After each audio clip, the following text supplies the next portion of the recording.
আসো, তাদের ইফতারের দাওয়াত থাকলো। ছোলা ভুনা দিয়ে ইফতার হবে আজ। তো এই তো আমি ছোলা ভুনার জন্য এখানে তেল, পেঁয়াজ, ঝাল সবকিছু দিয়ে দিয়েছি, লবণটাও দিয়েছি। আর এখানে টমেটোটা দিলাম। টমেটোটা দিলে কালারটা অনেক জোস হয়, যার কারণে টমেটোটা দিই। তারপর এই যে ছোলাগুলোও দিয়ে দিলাম। তারপর সব নেড়ে চেড়ে নিতে হবে ভালো করে। তারপর এখানে দিয়ে দেবো হচ্ছে আলু সিদ্ধ। তো এই যে আলু সিদ্ধটাও দিয়ে এটাও ভালোভাবে মিক্স করে নিব, সবটাই যাতে ভালোভাবে মিক্স হয়ে যায়। দেন এখানে দেবো ধনে পাতা। এই যে তারপর এটাও আমি নেড়ে চেড়ে ভালোভাবে মিক্স করে নেব। তো এই যে এই যে তো যাই হোক, এই যে ভালো করে নেড়ে চেড়ে নিব।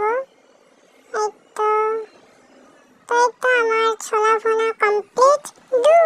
চামচে ওঠে না ঠিকঠাক, যাই হোক নো প্রবলেম।